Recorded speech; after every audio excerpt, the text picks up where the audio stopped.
up, swashbucklers? You're listening to Under the Crossbones, episode number 122. My name is Phil Johnson. I'm your host for the show. Thank you for tuning in. Thanks for telling your friends, all that good stuff. Without you, there's no show. Or there might be a show, but there's nobody listening to it, and then it's not a show, right? That's how it works. Episode number 122. Fun fact about the number 122. Fun? I don't know if this is fun. Anyway, the oldest living human being ever was France's Jean Calment, who lived to be 122 years and 164 days old. And she passed away in 1997. So she's the oldest living human being. And science seems to think that that is the outer reach. Nobody has lived past that since then. And it doesn't seem to be, nobody's even close. I think the second place was like 115 years. So they seem to think that that's like a biological limit of some sort until science gets involved. And they're going to science the crap out of this stuff. And we'll all live to 1,000. And won't that be fun? We won't actually get anything done. That's probably how that'll work.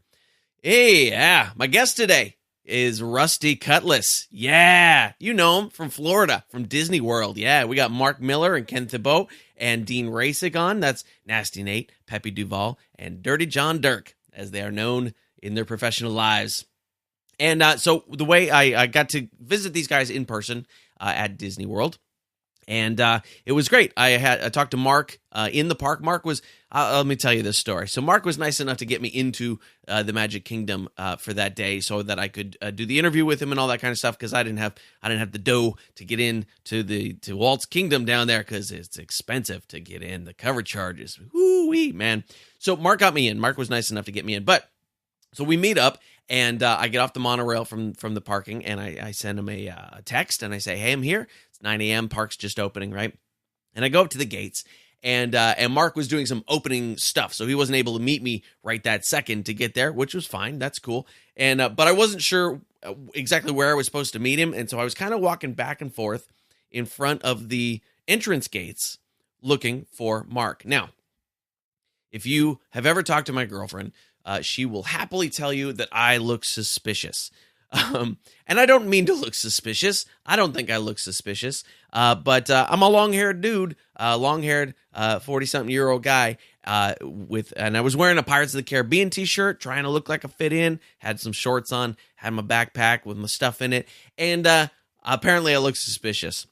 So I was walking back and forth, and about 15 minutes into walking back and forth, one of the security guys came up to me, and he was like, hey, you doing all right there, sir? Doing okay? And I was like, I wanted to go, yeah, I know I look suspicious, but I didn't do that. And also, I wasn't sure if I was supposed to say anything about Mark getting me in, right? Because I wasn't sure how that whole thing works. And so the guy goes, can I help you? So the security guard, he goes, can I help you with something? I said, I'm waiting for my family. And I'm sure like something, my pupils dilated or something like that told him I was lying or something. And I said, I'm waiting for my family. And he goes, oh, okay, well, there is some traffic getting in, so they'll probably be here soon. So apparently he wasn't that well trained to look for my pupil dilation. And then so I'm still standing there and waiting for Mark. It's another 5 minutes or so. And then Mark finally got me in. But it was like my girlfriend was being proven right that I was looking suspicious. Side note, I'll tell you this story real quick. A few years back, I was playing at the Edinburgh Fringe Festival in Scotland. I was performing there, and my girlfriend went with me. And she, the whole time, this was our first international trip, and she kept telling me, oh, they're going to pull you out of customs. They're going to want to check your stuff coming back in because you look suspicious. She's on her whole you look suspicious thing. So we came back from Scotland, and we were going through customs, right? And they go, excuse me, miss, come here. And they pulled my girlfriend out of line, and they checked all her baggage. And she goes, what about him? And they're like, yeah, okay, you come too. Are you with her? Okay, you can come too. And that was wonderful payback for all the suspiciousness ranting that she did for me. So that was wonderful. So anyway, I did the interview with these guys in two parts because I talked to Mark early in the day right after he finished his shift as Fire Chief Miller on Main Street, and we talked right in front of the Pirates of the Caribbean in Adventureland there in the Magic Kingdom. So it was super good there. I got some pictures and things. So the first segment you're going to hear, I'm going to talk to Mark, and we're going to talk about his history with Disney, his history as an actor, and we're going to talk about his history as a musician. We're going to talk about concertinas a little bit, which are really great instruments. So it's a fun talk with Mark. And then I went on some rides, and then later that evening, I went out to one of the resorts where Ken and Dean were performing as Rusty Cutlass, doing some pirate songs, and I sat down and talked with them between sets. So we got two sort of separate interviews today. We're going to mush them all into one here, and there's also going to be some video. So make sure that you hit the show notes at underthecrossbones.com/122, and I will have some video of Ken and Dean performing there at the resort, doing some songs, doing some jokes, all sorts of good stuff. You can also, of course, catch that on the Under the Crossbones YouTube channel, which is youtube.com/underthecrossbones. But it'll be in the show notes. Just go to the show notes. That'll be the good thing. So we're going to get to that in a second. Let's talk sponsors. Hey, we got TeePublic sponsoring the show. TeePublic, they work with independent T-shirt artists, and I have curated, personally, over 100 really awesome pirate T-shirts that you should check out. Last-minute Christmas gifts. I don't know if you get them in time, but, do the thing. I got one Christmas gift that hasn't come yet. It's from my friend Lindy, and it's not showing up until January, which is a bummer. But I got everything else. But if you need some last-minute Christmas gifts, this is the way to go. TeePublic, super cool pirate shirts, funny ones, scary ones, sexy ones. I picked out over 100 really cool pirate shorts for it. Shirts, pirate shirts. Pirate shorts? Nah, nobody wears those. Underthecrossbones.com/shirt is where you go to check out all the cool pirate shirts from TeePublic. Again, that's underthecrossbones.com/shirt. If you would be interested in learning how to play the guitar, I know there are a lot of potential musicians out there listening. You maybe seen the pirate bands playing. You want to learn how to do a little strumming yourself. I have a new project going called the 30-Day Guitar Challenge, where you'll learn how to play 3 songs on guitar from 0 square 0. And it's all free, and you'll learn 30 days, 3 songs, 10 minutes a day. It's super easy. Very, very easy. I've set up a cool thing for you. So that is completely free to join in. If you want to learn how to play 3 songs in 30 days on the guitar, even if you've never touched one before, go to underthecrossbones.com/guitar. Again, that's underthecrossbones.com/guitar. I always feel like I should put on an infomercial guy voice when I do that. Got a few shows coming up. December the 20th, that's this Wednesday. I will be at Cobb's in San Francisco, California, doing a quick guest set there. Monday, January the 8th, I will be headlining at the Mannheim Social Club in Brentwood, California. And Sunday, January the 21st, I'll be at the All Out Comedy Theater in Oakland, California. More stuff coming, but that's what's on the books for right now. If you're enjoying the show, hit us up over on Facebook. Go to facebook.com/underthecrossbones. On Twitter, we're at undercrossbones, and make sure you're subscribed through Apple Podcasts, Spotify, Google Play, Podcast Addict, Overcast, whatever you use to listen to your podcast. Make sure you're subscribed. Then you get all the new ones in your device every Tuesday morning as soon as they come out. And of course, all the show notes are at underthecrossbones.com/122 for this episode. If you want to help support the show, that's awesome. Just go to underthecrossbones.com/support. There you can donate something in the PayPal box. You can click the Amazon banner for when you're finishing up that Christmas shopping. They kick me back a little bit. Or if you want to be a sponsor of the show, that is cheap and easy to do, and we'll hook it up at underthecrossbones.com/support. All right, let's get into this. First of 2 interviews, we're going to talk to Mark Miller, a.k.a. Nasty Nate, from Rusty Cutlass. Right there, you're going to hear us right in front of Pirates of the Caribbean. Here we go. Check it out. So, Mark, Rusty Cutlass. Is it the Rusty Cutlass? It's just Rusty Cutlass. That's Cutlass. Rusty with an R. Okay. Yeah. We're here in Disney World, the Magic Kingdom, right in front of Pirates of the Caribbean. That's where Rusty Cutlass started. Is it? Okay. Yep. So which came first, Disney or Rusty Cutlass? I was working for Disney, myself and 2 other guys, Ken Thiboult and Dean Rasik. And I was working at the Diamond Horseshoe Saloon at the time. Okay. And with the opening of Pirates of the Caribbean, the original movie, they decided they wanted some kind of synergy, something to do for people waiting in line for the ride because it had become so popular. Sure. So they asked us to put together a band, pirate band. And what were you doing at the Horseshoe? I was the MC. I was Dr. Bill You Later. Okay. Yeah, and my friend Dean was a guitar player, and also my friend Ken and I worked outside. So anyway, we put together a trio that later became a quartet and is kind of now as a quintet sometimes. Okay, cool.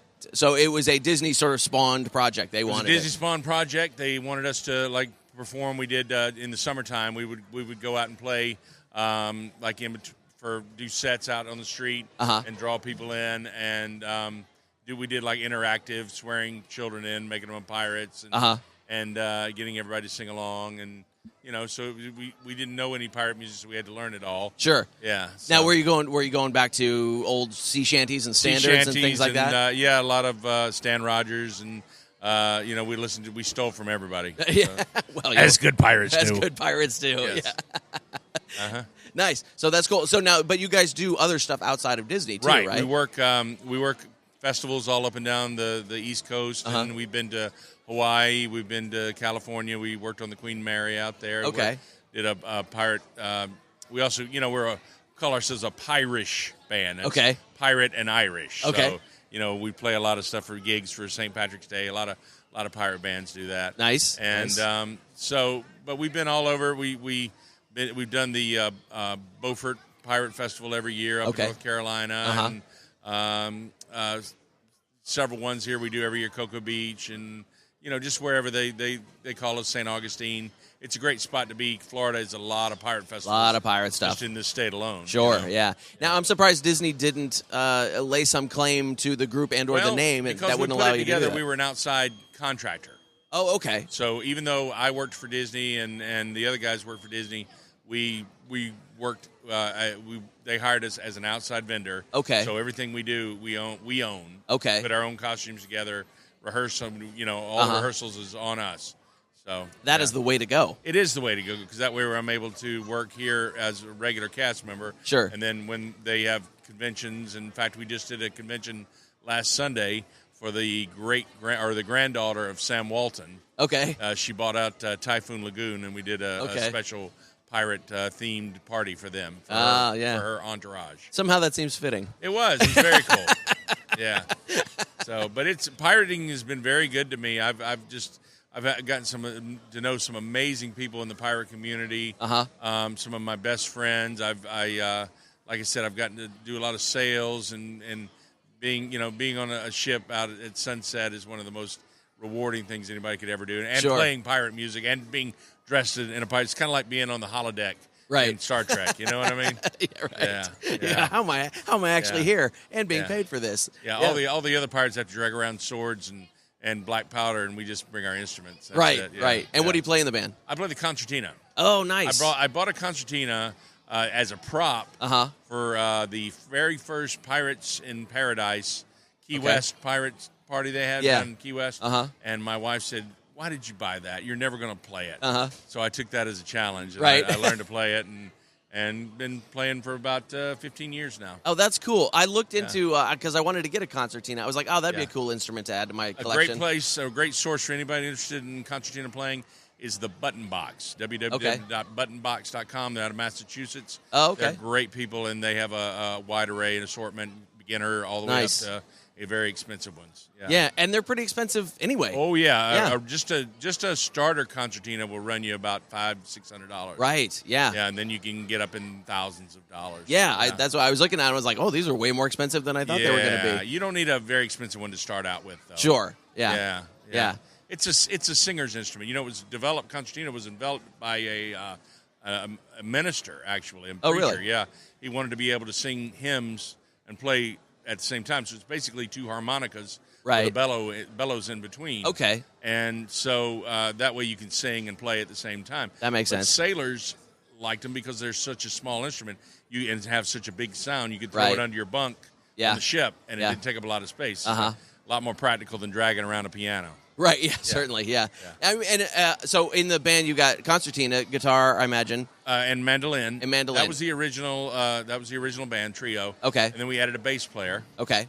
And we've gone through several different bass players. Okay. And we're kind of like Spinal Tap. Bass players are like that, Bass players, yeah. You know how bass players are. Been through a few myself. I live with one. And then we also have a fiddle player. Oh, nice. Yeah, and that pretty much makes up the band, the quintet. Interesting. That's our favorite. That's we. Oh, like yeah. To that adds the we the did frosting.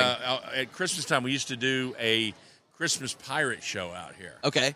Santa, yo ho ho, and a bottle of rum. Santa's run off to the Caribbean. Nice. And Grandma ran away to be a pirate. Yeah. And all that kind of stuff. Yeah. That's great.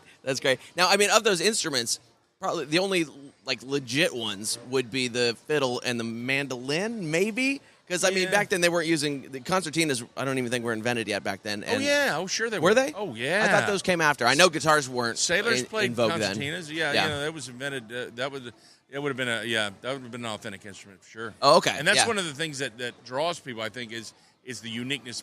I've had people say, "Well, you must have a recording device inside that thing." They can't believe that somebody actually in this day and age knows how to play the squeeze box. Right. Yeah. That's so great. So then, what kind of events does the band play here at the park still? Well, we'll do conventions. Just all they'll do pirate themed parties for corporate events. Okay. And like I said, or a family will come in and they'll want a pirate theme. We've done pirate events for as many as, say, 1,000 people in a ballroom. Okay. Or like say, we did one the other day for 12 people, and then we actually, I think the smallest we ever did was a gentleman was proposing to his wife, and he wanted, or to his fiance, and he wanted to have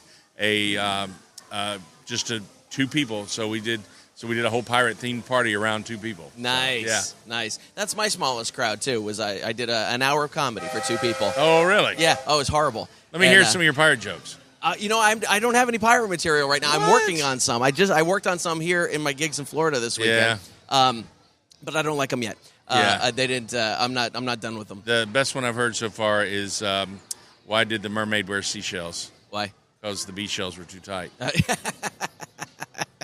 Nice. Yeah. On my first comedy special, I did a whole bunch of pirate jokes and Pirates of the Caribbean jokes, and I said, it was the idea that it's weird to sort of idolize these criminals and things like that. Yeah, exactly. And 100 years from now, there's going to be a ride called Gangbangers of the Compton, and I do this whole big act out about Gangbangers of the Compton. And yo ho ho, yeah, right? Ho, yeah. So, but I'm working on some new stuff because where does Captain Hook get a hook from? Where? The secondhand shop. There you go. That's the stuff I can't get away with. Yeah, in clubs. exactly. I did an event for Talk Like a Pirate Day just last month or so. They actually had me come in and do color commentary for a guy who made a Jack Sparrow out of sushi. Made a Jack Sparrow out of sushi. sushi. Yeah, okay. It was right over there. And you were doing color while he was creating he it? would be coming in and making his sushi bento box Jack Sparrow. It's on. Right. You can see it. It's online. And I would come in and tell a couple of pirate jokes in between. Hey, why didn't Captain Jack take a shower? Because he just washed ashore. Hilarious. Yeah, you're going to get to meet Captain Jack Sparrow in a few minutes. I am very excited. Yeah, yes. He does his pirate tutorial here. I was the original Mac. It's the Jack and Mac show. Okay. And I was the original Mac. The MC guy that comes out. Yeah, for the Jack and Mac show. And my friend Ken, who is our in the band, he's now does it full time. Oh, okay. Here. Yeah. Nice. Yeah. That's so cool. So how did you get involved with Disney? How long have you been here? I've been with Disney since 1986. I started at the Hoopty Doo Review. Okay. I met my wife there, and if I hadn't been for Disney, I wouldn't have kids. And but it's been very good. I've gotten to be in my career at Disney. I've gotten to be a fireman, pirate, and a cowboy. So I've lived every little boy's dream. Every little boy's dream. Yeah. That's so cool. Maybe an astronaut, the only one I haven't done. So you've always been an entertainer, a face character. Yeah, an actor. Yeah. In fact, I'm in a play right now. So nice, excellent. Yeah. So you were acting before you joined the company. Sure. What kind of acting? I did a lot of theatrical stuff. I was majored in theater in college and did a lot of plays, a lot of musicals. Obviously, I like to sing, and so that's where my heart is. And so, getting to be an entertainer as a pirate just kind of fit, hand in glove. Yeah. And so, you're still doing acting stuff? Oh yeah, I'm doing a play right now. A theater at the theater downtown in Orlando. Oh, excellent! What play? A show called Born Yesterday. Okay. Yeah, very playing cool. kind of a combination, Donald Trump and Tony Soprano.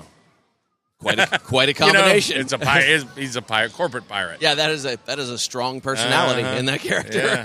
Yeah. We're so lucky though to have had the opportunity to work in this environment. I mean, I wish the people on the podcast could see how being in this. It's like being in a movie. Yeah, the sets absolutely. and it's stuff. wonderful. It's just perfect. It's like you're there. Yeah, and it's funny because I've only been here one other time. Oh yeah, and it was about 8 years ago.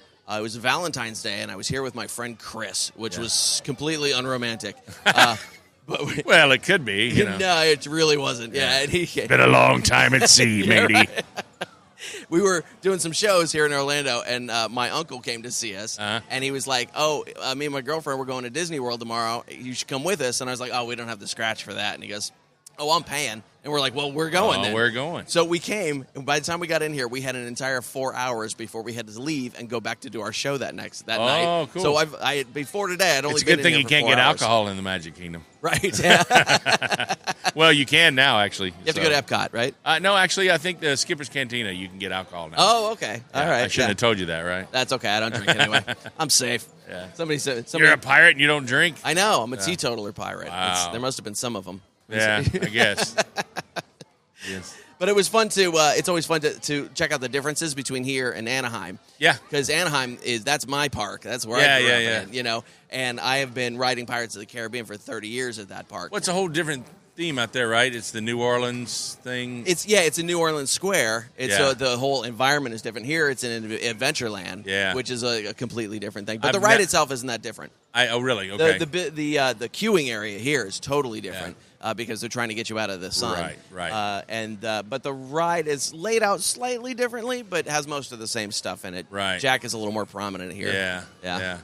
Well, like I said, when we opened Pirates of the Caribbean, they opened the movie, we had our Jack and Max show that we did, and there's a gentleman that portrays Captain Jack Sparrow. Sure. And I never forget the opening day we did the show, everybody in the park was convinced that it was really Johnny Depp.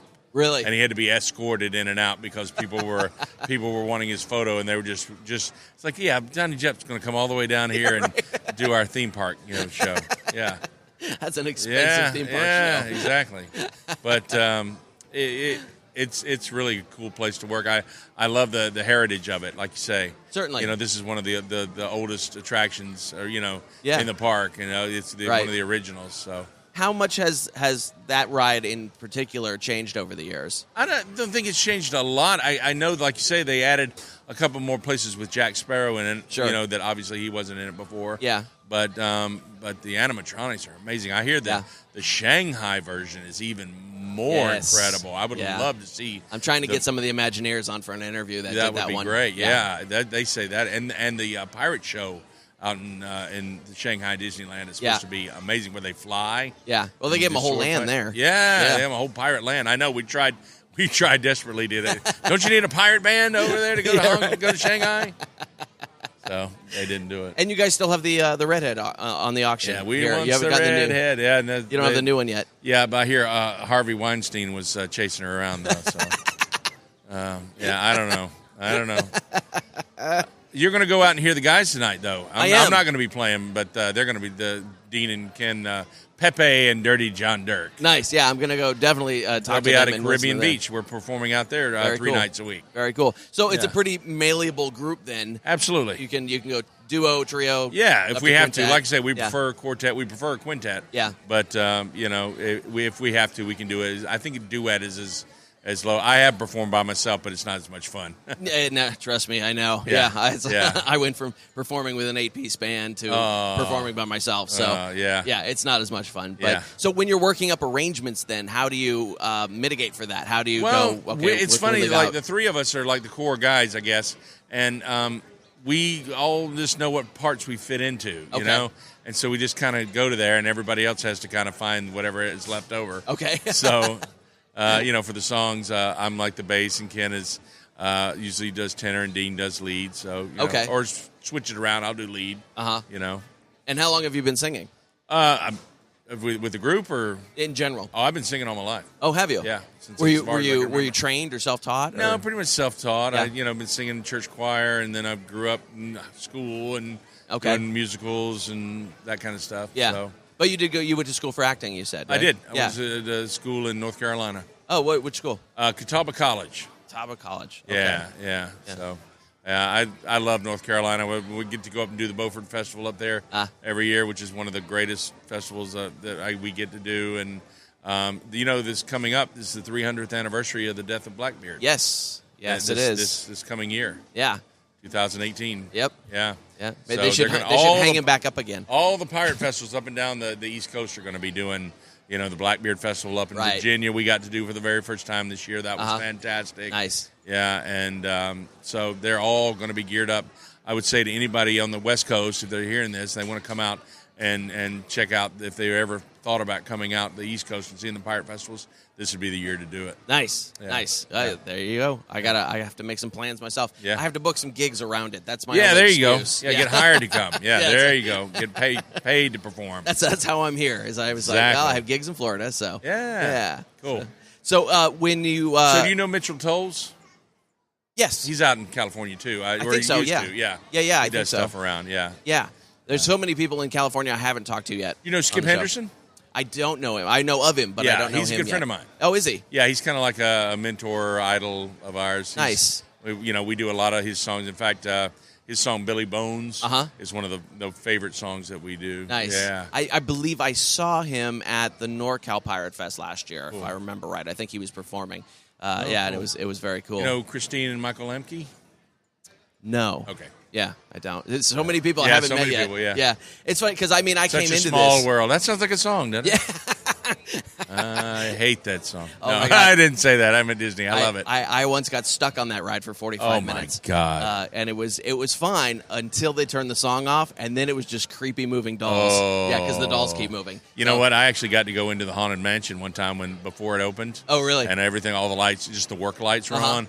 And it's creepier like that with than the lights on. Than with the lights and sound and music and everything. Yeah, all those eyes staring at you. Yeah. Now that one is there's a lot of differences in that ride from Anaheim. Yes, yeah, absolutely. so that was pretty neat to see. I've actually managed to get on 4 or 5 rides already today. I'm Cool. pretty proud of myself. Excellent, good for you. It's a good day. They're doing a lot of filming, so it's not been too terribly crowded, and when there's cloud cover, it's not too hot, and it's been very nice here. So. What drew you to working for Disney in the first place? How did you end up here? Well, I had worked on a ship, and then I got off a cruise ship, and then I came here and decided to, try and get into Disney, and was working in a video store or something like that. Okay. And went to an audition and got hired, during.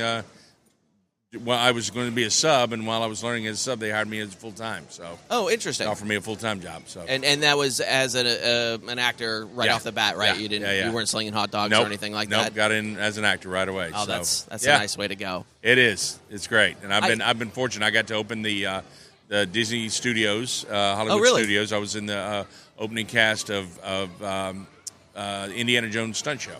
Oh, neat. Yeah. Oh, that's a good one. And I was also at the opening of Universal Studios as well. Oh, really? Yeah. Playing for the enemy. Yeah, I did that for a couple years and then came back here. Oh, the parade's starting. Oh, if you want to go watch the parade, I don't want to keep you. Oh, that's okay. Okay. I've seen parades. Okay. Yeah, they're floats and people. All right. Yeah. So that's cool. So you said 1985? 1986, yeah. 1986. Which that's a year I have fond memories of, mostly for musical reasons. But that was the year I discovered a lot of music. Oh, cool! But '86 was good. So I hear mostly good things about the way that Disney treats musicians. Obviously, it's been a good experience. Oh, they've been great to us. Yeah, I don't know about other guys, but for us, it's been fantastic. Yeah. They they've given us a lot of freedom, and it helps us. Right now, I say we're working 3 days a week at Caribbean Beach. So it gives us the opportunity to work up new numbers, and it's like paid rehearsals. Nice. So, that's always nice. Yeah. Now, did I somewhere on the internet I read that you were a Dapper Dan at least at some point? Oh, yeah. I was a Dapper Dan for about 2 years. Yeah. Oh, okay. After the Diamond Horseshoe closed, I went and worked with Dapper Dans. Oh, okay. And I did that for about 2 years, and then I left that. I switched and went over to the Citizens of Main Street USA. Oh, okay. I'm not familiar with that one. As the fire chief this morning. Yes. Oh, okay. So, yes. Yeah. Okay. So I got. So that's not a. We have our town mayor. And then we have our suffragette. It's all. We're set in the turn of the century, 19. Sure. We 1917. We call it. Whatever the year is. Yeah. And we have all the citizens that live in the town. Okay. Of Main Street, USA. Right. And we welcome everybody in every day. Every day is like Founders Day. Yeah. Nice. And so that's not a singing role of any sort, right? Not really. We used to sing some. When they had a band on Main Street, we would go down and sing with them. And we sing sometimes with the Dapper Dans. Okay. So, yeah. You just drop in your fireman uniform. Yeah, exactly. And, just sit in. In fact, I just did that last set. So nice. Yeah. That's the interesting thing about especially the Main Street groups is like all of a sudden there'll be like a sweeper that jumps in and sings tenor. Yeah, and you're like, that's cool. Yeah, very neat. Yeah. Very neat. So besides here, where else do you have coming up that people can see Rusty Cutlass? Oh, my goodness. Well, I know we've been invited back to pretty much sure we're going to be back at the Hampton, Virginia Blackbeard Festival this year, which will be sometime in the probably May of next year. And the Beaufort, North Carolina Pirate Festival. There's a Cedar Key, Florida Pirate Festival coming up. I will not be there, but some of the other guys in the band will be there. Cool. Yeah. Nice. Excellent. Yeah. And so it's rustycutlass.com. rustycutlass.com or Rusty Cutlass Band on Facebook. Okay. Excellent. Well, Mark, this has been super fun. Thanks, Thank you. Phil. Thank you very much for taking the time out. I've enjoyed it, too. Thank you for having me. And thanks for getting me into the park today. No problem, dude. Anytime. Cool, man. All right. And there we go. That was Mark Miller, a.k.a. Nasty Nate, from Rusty Cutlass, live from Disney World, Magic Kingdom, right in front of Pirates of the Caribbean. It was the perfect place to do it. So later that evening, I popped on over to one of the resorts. Might have been the Polynesian. I honestly can't remember at this point.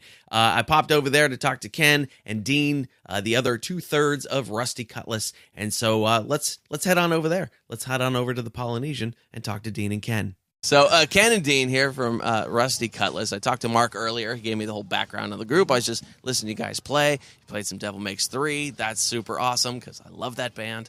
So that was great. So this is a pretty interesting gig. Is it just kind of a wandery gig like this? Yeah, they have us wander from place to place. They originally wanted us to set up with a PA system, but we pointed out that the crowds are spread all over there by the pool, there where people are eating, and it's good to go find the people, right? And be part of their vacation and make it very personable. Yeah, instead of just be standing behind a mic stand as they pass by. Yeah, and I kind of expected like the stage and the whatever, and then I was like, oh, this is cooler. Yeah. No, originally we didn't know. I mean, they knew they're doing construction here, and they didn't know they wanted to provide stuff extra for the people because there's construction here, right? So they wanted to have a little space, but we didn't know that what they really wanted was for us to get the bar business. Oh, of course. You know what I'm saying? That's what music's for, you guys. Yeah, exactly. Generate the money so we can get a check every week. Right, yeah. So, but anyway, they were really cool and let us, and then when we started doing our thing and going into the place and giving away jewels to kids and and so it really worked out well. So they like us the way we are now, and so do we. And there's no setup. Yeah. Oh, sure. Yeah. And walk in with acoustic instruments and little amps. Yeah. You got a little roller cube. Those are great. Yeah. And we've been getting really nice letters from the guests that they send to the resort. Okay. That go, you came to our table and you gave our kids pirate jewelry and you swore them in as pirate crew. You sang a song about my daughter for her birthday. And it feels nice, Sure. We're part of somebody's Disney vacation. Yeah. Oh, that's so great. great. And we're the pirate part of their Disney vacation. Which is the best part. Aye, that it is. The feedback I get from my venues is like, that guy was really offensive and we're not coming back anymore. So. Well, we get that from time to time. But that's when we're talking about each other, too, Right, yeah. Not at Disney. Not at Disney. We don't get that at Disney when we're at a pirate festival somewhere, Yeah, then you can go a little further with it. Get a little. Here, We used to have a blue set, we would tell all bad jokes, dirty jokes and whatnot.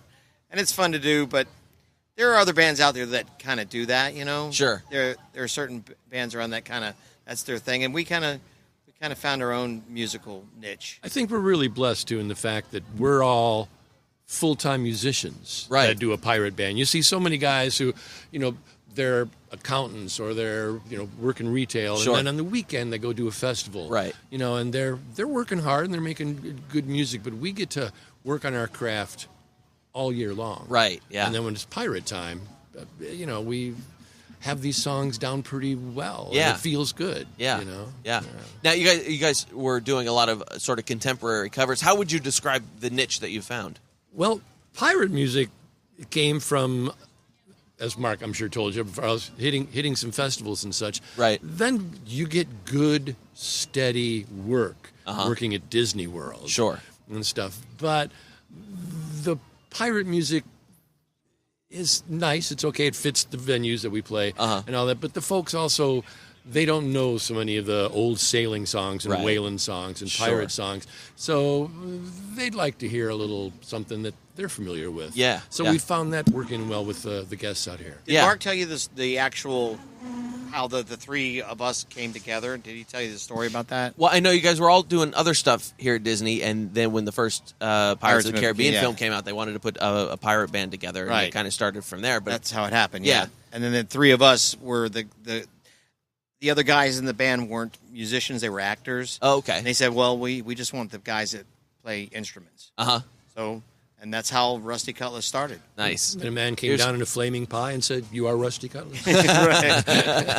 But, you know. They were like, the real musicians stay here, and the monkeys can go elsewhere. No, they're all monkeys with two E's. They're all good friends of ours, and very talented They're people. talented actors.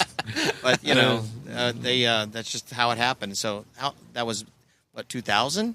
No, A long time ago. When did the first Pirates movie was 2004? Maybe? Yeah, so yeah, that's something how long. like that. Yeah, Yeah. So that's very cool. Now, how long have you guys been with Disney prior to that? Me, 30 years. Wow. Yeah, I can't do math. When was that? I was hired in 1986. Crazy. Yeah, Okay. I'm a rare individual as far as Disney's concerned. Yeah. I mean, to be working, because I've been working in entertainment Uh-huh. for Disney as an actor or whatever, musician for 30 years nonstop, and I'm just extremely lucky. What was your first gig coming into the company? I did a thing called the Chippendale Breakfast Show, and I was a character, a human character, called Alabama. Okay. And it was a breakfast show. It was the best gig ever, man. It was we had to be there at 7:30 in the morning. You did 2 shows. You were done by 11 o'clock in the morning. Oh my gosh! And that was your 8-hour day. That was it. That's pretty cool. Oh man, it was the best. Yeah. I wish I had any money to show for it. Bonnie and I and the kids went and saw your show. I didn't know you at the time, Yeah. but we'd go to Fort Wilderness and stay in the little cabins and go to the Chippendale Breakfast Show. It was a cool little show. Nice. Yeah. Start If the you get day. a chance, you should go over and check out. There's a show that I did for 15 years. It's called the Hoop-Dee-Doo Review. Okay. And it's been there since almost the beginning when Disney opened. Is that at the Golden Horseshoe? In the campgrounds. Oh, in the It's over- campgrounds. yeah, over Okay. Fort Wilderness. Okay. Yeah. It's like all you can eat chicken and ribs and beer and wine. It's a fun show. And Nice. strawberry shortcake at the end. Strawberry shortcake. Ooh. Oh, I that know. sounds Do good. they still do that? I don't know. I think they That was changed it. My I favorite don't know. part when I went. That's all I can recall. And how long have you been with the company, Dean? Right around 2000, in 1999, 2000, I came in as the Newbie. The newbie. I'm the baby. I was the singing cowboy, the marshal at the Diamond Horseshoe Review. Okay. And that's where I met Mark. Nice. And then Mark introduced me to Ken, and the rest is Rusty Cutlass. Nice. Yeah. That's great. So who comes? Well, first of all, I notice you use all finger picks, which I don't see very often. Yeah. Why? I like listening to people like Tommy Emmanuel, good finger God, pickers. Tommy Oh Emmanuel's yeah, so good. yeah, and stuff. So I took a summer. Okay. And I trained myself. All right, I just want to learn to finger pick, and I just did like the thumb and the index finger first, and then the thumb and the middle finger, and then the thumb and the ring finger, and then we bring them in, and it was fun.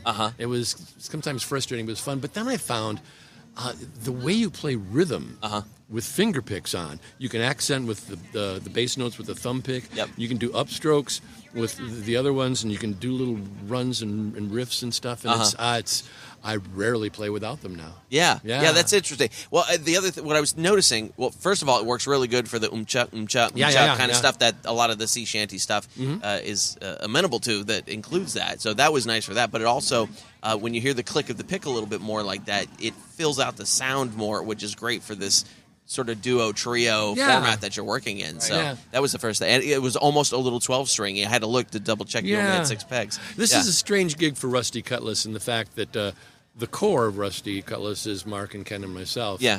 But Disney said, we want you to play at this venue while we're going through, renovations. But we only want to have 2 guys a night. And it was like... Because they're cheap.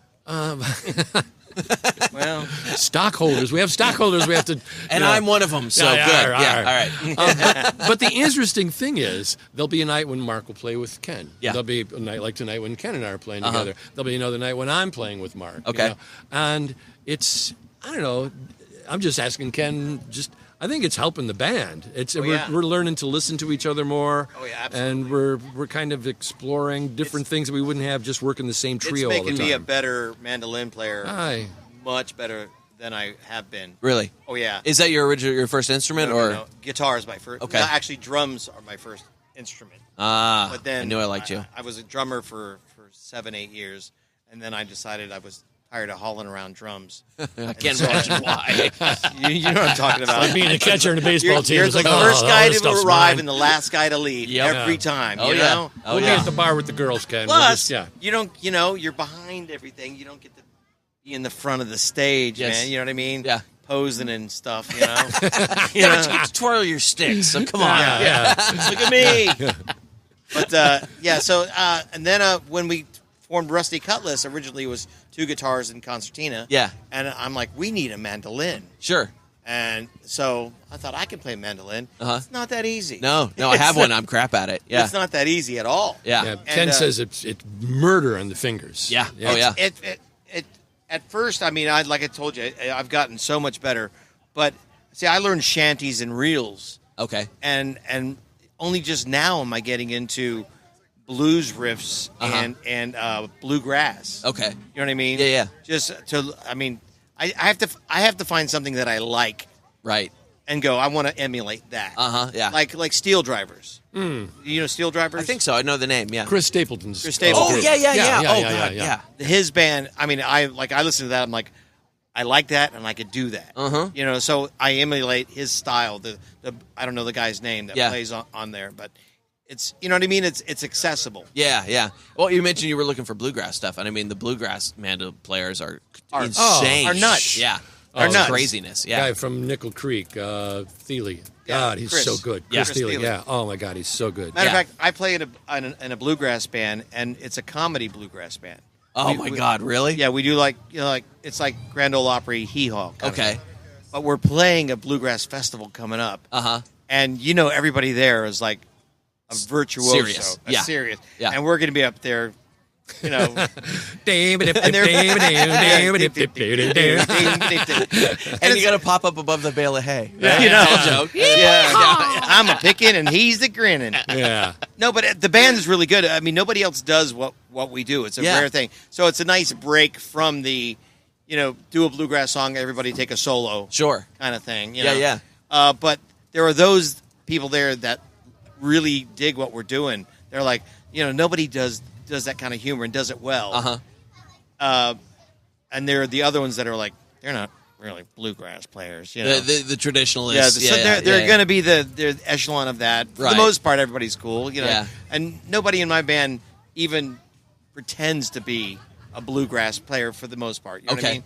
Yeah. It's all about the comedy. Yeah. You know. So I had a couple of friends. We were going to do exactly the opposite because we were all coming out of hard rock and metal bands, and so we were going to do goth bluegrass with full white makeup and eyeliner and the whole just leather and the whole deal, and just be like the scariest bluegrass band ever. And now the funny thing is, like now, like Devil Makes Three, there is that kind of music out there, even though they might not have that image, but there's that kind of dark bluegrass out there. And I was like, oh, we missed it.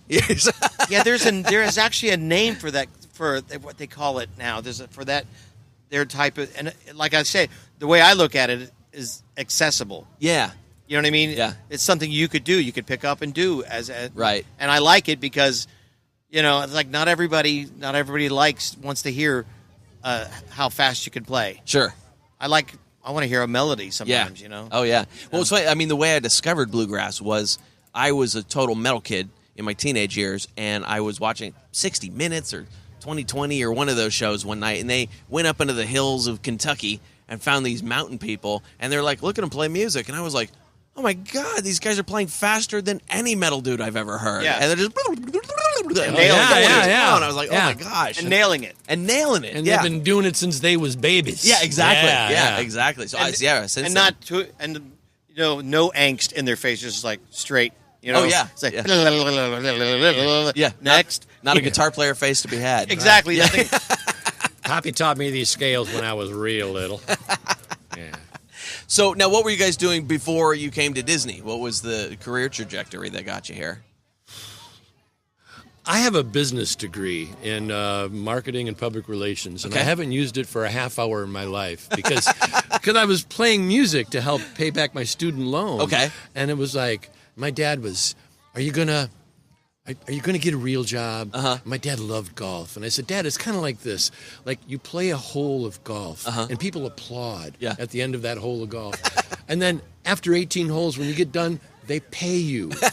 Why would I leave that job?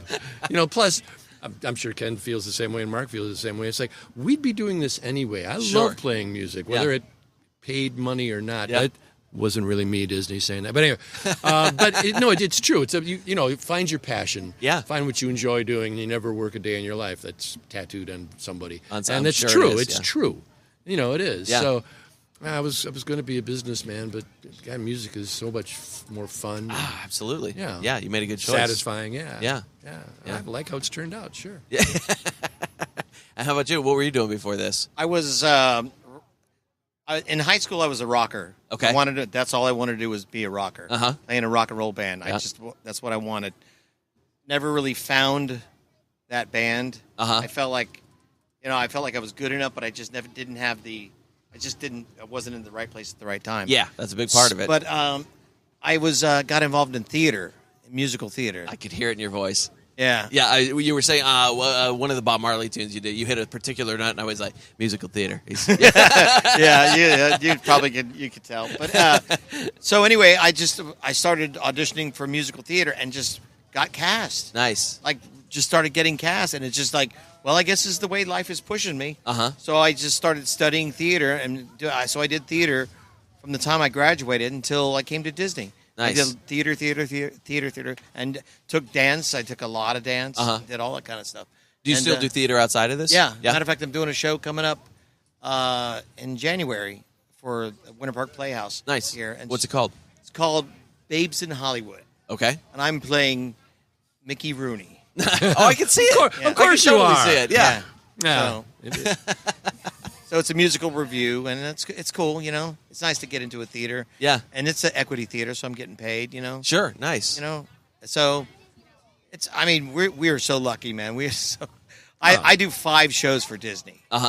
So what are the other ones you're doing? I work with Mark on Main Street. Okay. The actors. I work with the Jack Sparrow pirate tutorial. Okay. That's my full-time gig. Okay. And I saw do that this afternoon without another you. show called The Backyard Barbecue. Okay. And I sing with the Dapper Dan Barbershop Quartet. Oh, right. Yeah, I read Main that somewhere. Street. Yeah. And what else? And the Fireworks Cruise. There's a. Okay. Mark does that too. Yeah, nice. Yeah. It's funny because I was Googling about you guys earlier today while I was standing in an immense line waiting for a ride. Of course you were. And because that's what you do at Disney. That's what you do at Stand in a Disney. long line. Yes, and pay to do it and like it.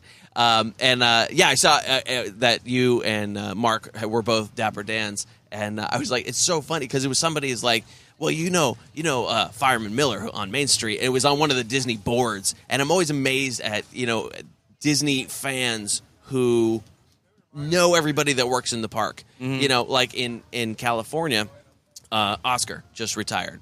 Oscar has been in the park since 1955. Wow. Working at the Carnation Plaza and just retired like a month ago, So like everybody there knew Oscar and would talk to Oscar, and even some of the musicians, I can't remember the guy's name, but there was a guy who played New Orleans Square there, who he was there, I think, since 1956 or 57 and played there till he passed away about 3 years ago. See, those are the people that should get a window on Main Street. Yeah. Yeah. Yes. Yeah. And some of them do. Some of them, Thank goodness. I had to restrain myself. I was standing in line for the Haunted Mansion today, and there was a dad in front of me reading off all the tombstones, and I it was so hard trying not to geek out and go, well, you know who that actually is. That's a tribute to Mark Davis, and it's like, I don't want to be that guy in the line who's like. Speaking of that, I just did a convention where they had the Grinning Ghosts, and I was one of them. I was the Sweet. I was Gus. Okay. The guy with the ball and chain. Yeah. And they made these outfits that were completely glow in the dark. Neat. Every piece of the outfit, prosthetics, everything. And it was crazy cool. Wow. It was really, really cool. That's cool. What kind of convention was that for? There's a family that visits, and they kind of have their whole vacation catered. Oh. And that must be nice. They do it like every year. Crazy. It's a big deal. I mean, and then and so they go, Disney. Here you go, man. Huh. You know, we just did a family. It was Sam Walton of Walmart. Oh. His niece. Mark told me about that. Yeah, and she was, and it was a sweet little gig, little and nice family, good people. Yeah. It was fun. You know, it's nice to see people with that kind of wealth that go, we're going to spend it on the family. We're going to enjoy this all together. Yeah, that's cool. That was cool. Yeah, that's cool. That's good to be part of. Nice. That's really great. So, cast members always have great tourist stories. So, give me one tourist story that you can tell on the air without a tourist story. well, there's good ones and there's bad ones. I want to hear the bad ones. Oh, I don't want to hear good tourist My brain stories. That's boring. Well, you know, as entertainers, I don't think my wife's a server. She has a list that goes from like I'll here bet. to the castle and back. Yeah, I'm sure. Of like, you know, oh, you just came in and just tried to scam us for all you could get. You know, we end up seeing a lot of nice people. One thing that I try to pay attention to when you're going through the park is you'll have a family that has like a child in a wheelchair, and you feel bad for the child. Sure. And the family's dealing with this and showing them a nice vacation and stuff. But when there's siblings involved, it's always like, you know, oh, you know, Becky, are you in the chair? Come over here, and Mickey, we're going to pay attention. And it's like, meanwhile, you know, her little brother's standing over here going, hey, What about me? I'm Yeah. on vacation too. Yeah. So I think it's important to include everybody. Certainly. You know, Oh, yeah. and make sure that everybody's getting that good, warm Disney feeling when they come out and see us. You know? Yeah. I saw one today. Parents, son, little girl in a wheelchair. They were taking a nice little picture. She had a nice little smile. I was like, oh, that's a cute little girl in the wheelchair. And then she jumped up and switched places with her brother. I'm like, who's the wheelchair for then? right. You know those long lines you don't like, Phil? Yeah, right. There's a way around that. Maybe. Yeah. I was like, all right, maybe. I don't know. I don't have any right off the top of it, not horrible tourist stories. I'm known for practical jokes on people that I work with. Yeah. And I've done a lot of incredible things to people that are just legendary. But real quick, one of them that happened, there was a guy that used to be a casting director, but he was an actor before he was a casting director. Okay. And he did the hoop-de-doo with me. Uh-huh. And he would come in and sub in, and we were doing Christmas, and part of the Christmas input in the show was we gather around the piano and say, just hear those sleigh bells jingling, ring, ding, right? And on the first show, we come out to do it, and I notice he doesn't know the words. He doesn't know the words. And I'm like, So he goes to the piano, he goes, come on, Miss Kitty, let's take him on a sleigh ride. You know? And everybody gathers around, and we pass out bells. So he doesn't know it, but I go to the whole cast. And I say, when he tells you to come up to the piano to sing, don't go up to the stage. Go backstage. So we go backstage, and we're watching him from backstage. He can't see us, but we see him sitting on the piano, and he's singing this song, doesn't know the words to it. And he just sings, just turns he was doing like peas and carrots and things that you know. The first thing comes into my head. It was, he turned red, and he said, you could tell, he starts laughing, and then the piano player knew what was going on, and he starts, on the part where he goes, giddy up, giddy up, giddy up. Piano player starts going, giddy up, just one chord. Giddy up, giddy up, giddy up. Let's go. Let's look at the show. Giddy up, giddy up, giddy up. Just to make him, oh my. And the cast are back. We were laughing. Yeah. We were backstage just passing out with laughter. And oh, look, key change. Yeah, it was all that. Oh, man. Let's it was make it a medley. It was the best. And then when he left the stage, I hear him go, Thiboult! That's my last name. I hear him screaming my name because he knows it's me. Yeah. You know. Those are the kinds of things. Those are the stories I love. I have a ton of those. So fun. Well, I want to let you guys get back to work here. You got a set to hit. Yeah. So thank you so much for taking the time. It was really fun. Well, thanks for being interested in Rusty Cutlass. It's absolutely, very cool. Thank you. It's always fun. Check us out at rustycutlass.com. Yep. Yeah. It'll all be linked up in the show notes. It's on. Cool. Thanks, guys. Phil, thank you. And there it is, friends. That was interview section number 2 with Ken Thiboult and Dean Rasik. a.k.a. Pepe Duval and Dirty John Dirk from Rusty Cutlass, live from the resort there at Disney World. So that was super fun. I was super glad to get to talk to those guys. And again, I thank them for getting me into the park for some Disney action. You know, I always like some Disney action. That is important stuff to me. If you want to find out more about Rusty Cutlass and where you can find them, go to rustycutlass.com. As they mentioned, they play lots of the pirate festivals in the Southeast, so you can probably catch them outside of Disney World too, which I guarantee you will be much cheaper. But yeah, check them out at rustycutlass.com. We're sponsored today by Pirate Radio of the Treasure Coast, WKKC-DB, playing the best music in pirate radio talk. You can listen to Under the Crossbones on both those stations. Just go to pirateradioofthetreasurecoast.com or pirateradiotc.com, and don't forget to download their apps. That is the Pirate Radio Treasure Coast app, that's the music station, and Pirate Radio Talk, which is the talk station. And if you're listening on there right now, welcome to the show. Good to have you. I have an ebook for you. It's Alexander Exquemelin's Pirates of Panama. And if you've not read this book and you are a pirate fan, you definitely need to. It came out in 1678. Right there, all golden agey. And Alexander Exquemelin was a doctor who ended up on some pirate ships and wrote about his adventures. And it's all true to life stuff, real history kind of thing. And it's a good read. And I got a nice little ebook version for you. You can just go to underthecrossbones.com, click on the free ebook button, get it there. Or if you're out and about, you can text the word pirate and your email address to 94253. Just grab your phone, get out your little texty thumb, and text the word pirate and your email address to 94253. One other little side note, since we are here at the end of 2017, this is going to be the last episode of 2017. There is one more week in the year left, but it's a busy week when a lot of people aren't listening, and there's food to be had, presents to be opened, relatives to be entertained, all that kind of stuff. So I'm going to take a week off from producing an episode. You're going to take a week off from listening to do all the holiday stuff. And then we'll be back in January, and January is going to be fantastic. Our first show of 2018 is going to be with Marcus Rediker, the author of Villains of All Nations. Man, right from the get-go, we're going deep into pirate territory. It's a really great episode. You're going to love it. I will not leave your RSS feed empty the next week, though. I will give you something. I don't know what it is yet, but I'm thinking what I might do is I'm going to go in, dig around, find out what the most popular episode of the year was as far as downloads and things, and I'll probably put that one out again. So it'll be a replay, but it'll be one of the best replays. So we'll do that. So check your feed next week if you're interested in that. Otherwise, we'll pick it up in January. And that is our show for today, friends. Thank you very much. I appreciate you sticking with me through 122 episodes, 2.5 years of this now.